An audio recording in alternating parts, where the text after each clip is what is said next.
Hello, Lighthouse.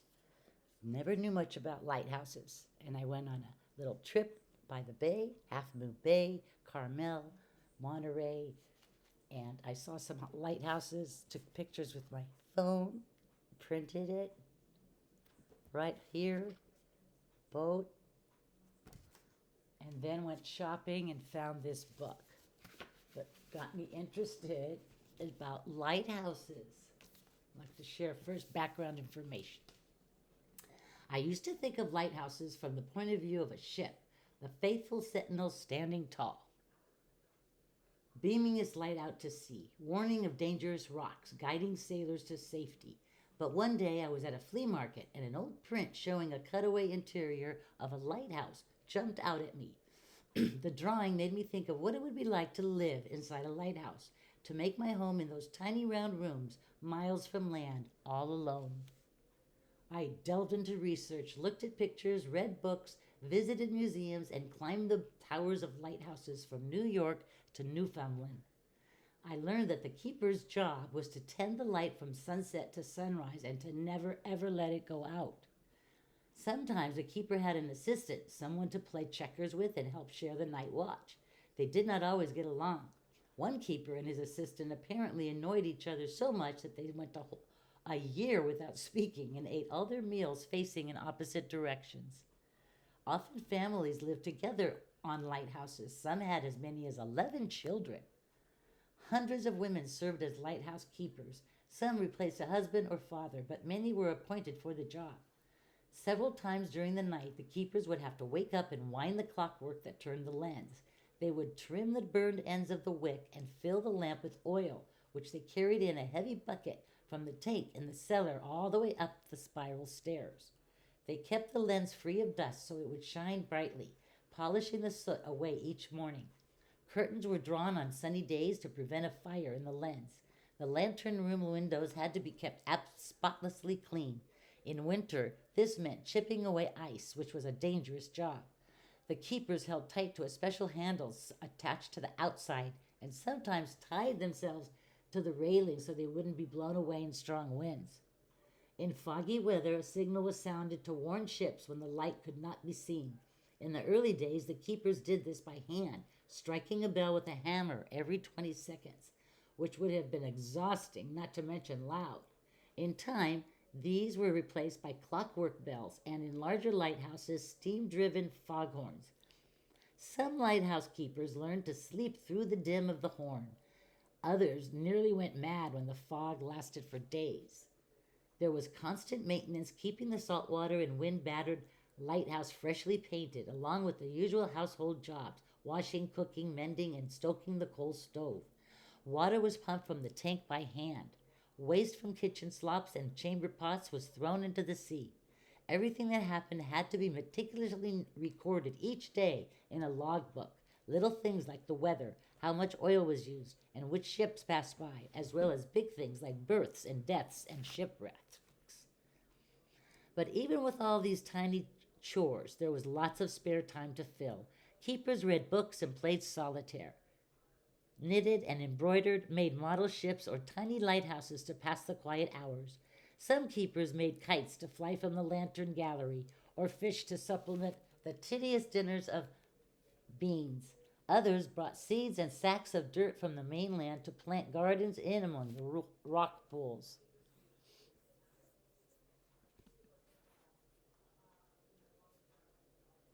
Everything the keeper needed had to be brought from shore by a supply ship called a tender. The tender came every few months and brought the oil to run the lamp. It brought food to last a season and water in barrels for drinking and washing. Collected rainwater was never enough. The tender brought boxes of pencils and a new pair of socks. It brought the lighthouse library, one of many small cupboards stocked with books that made the rounds of all the lighthouses. The tender was the lighthouse keeper's contact with the rest of the world. It brought news from shore and letters from loved ones. And most important for the isolated residents of a lighthouse, it brought visitors, a doctor or the district inspector or even the keeper's spouse. The tender also took things away, such as a retiring keeper or letters home. For some, it was unbearable to wait months between sending and receiving mail, so they trusted their letters to the sea. One keeper at the Needles Lighthouse in Great Britain sent all his messages in bottles and estimated they took only 5 days to reach land. If the lighthouse was built on a rock or ledge, it wasn't possible for the tender to come too close. A small boat might be used to row ashore, or if the sea was too rough, a winch was used to haul supplies and visitors from the deck of the tender to the lighthouse on a bosun's chair, a canvas seat attached to a rope that swung precariously above the waves, often drenching the passenger in the process. Lighthouse keepers devoted their lives to protecting ships at sea. They risked their lives to rescue shipwreck survivors. Many lost their lives in the attempt. Every lighthouse comes with stories of bravery and monotony, routine and adventure. Electric lights began to replace oil lamps in the 1920s. Soon after, automated machines replaced clockwork, and the keeper's work was done. Lighthouses stand empty now, but the stories shine on. The lighthouse in this book is based on one I stayed in on a tiny island at the northern tip of Newfoundland. But, as Herman Melvin writes in Moby Dick, it is not down in any maps. True places never are. Okay, so now the story of Hello, Lighthouse.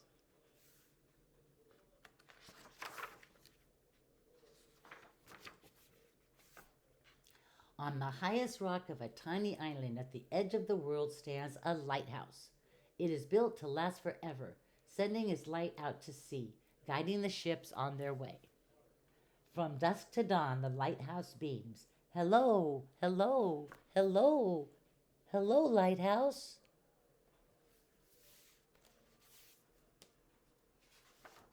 Oh, yeah, find a little book. The new keeper arrives to replace the old, to carry on tending the light. He polishes the lens and refills the oil and trims the burned end of the wick. Throughout the night, he winds the clockwork that keeps the lamp in motion. During the day, he gives the round rooms a fresh coat of sea green paint. He writes in the logbook and threads his needle and listens to the gathering wind. The wind takes a deep breath and blows and blows. Hello, hello, hello.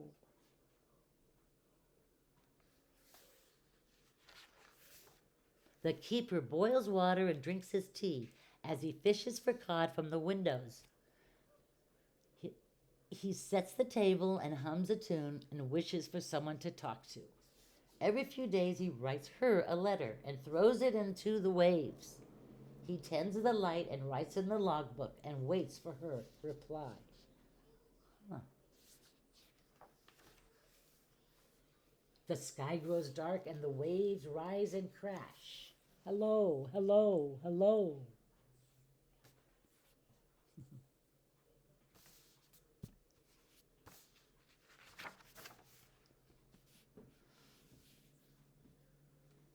There we go. The keeper looks through his telescope. The tender arrives, bringing oil and flour and pork and beans and his wife. He shows her around the round rooms of their house. He tends the light and writes in the logbook and sets the table for two.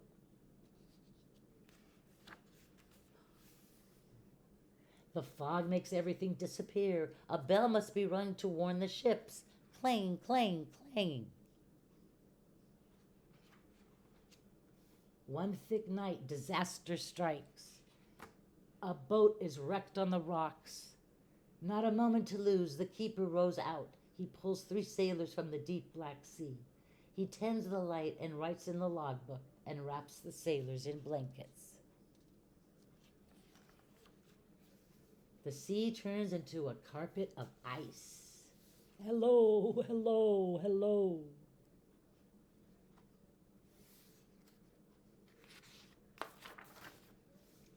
One dawn, the keeper begins to sneeze.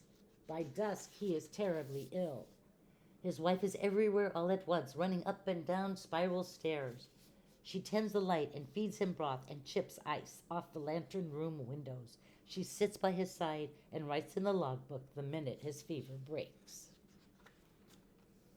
The iceberg pass by on their journey south. The whales pass by on their journey north.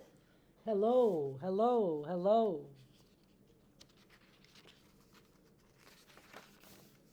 Oh, inside the lighthouse, the woman walks around and around the room. Her husband boils water and helps her breathe in and out.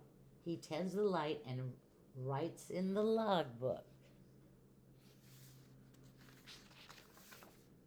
and notes the birth of their child.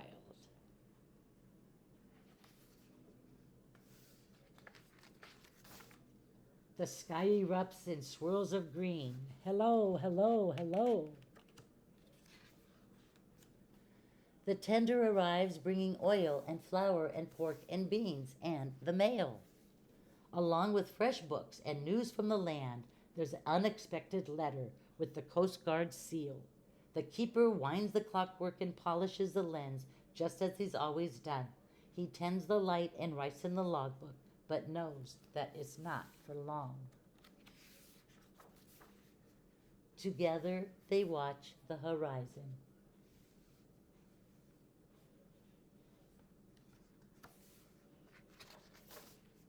The Coast Guard arrives with a brand new light and installs the machine to run it.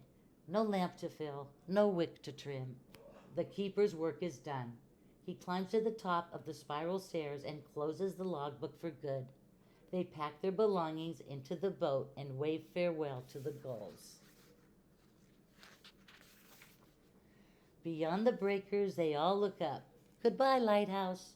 Goodbye. Goodbye. Goodbye. Oh, brand new book. The pages get stuck. On the highest rock of a tiny island, at the edge of the world, stands a lighthouse. It is built to last forever, sending its light out to sea. The fog rolls in and the fog rolls out. The waves rise and crash. The wind blows and blows. Hello, hello, hello. Over the waves across the bay, a light on the land beams back. Hello, hello, hello, hello, lighthouse.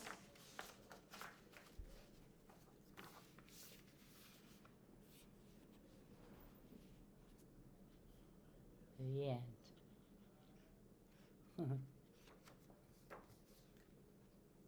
That's great. Thank you. Have a great day. Bye.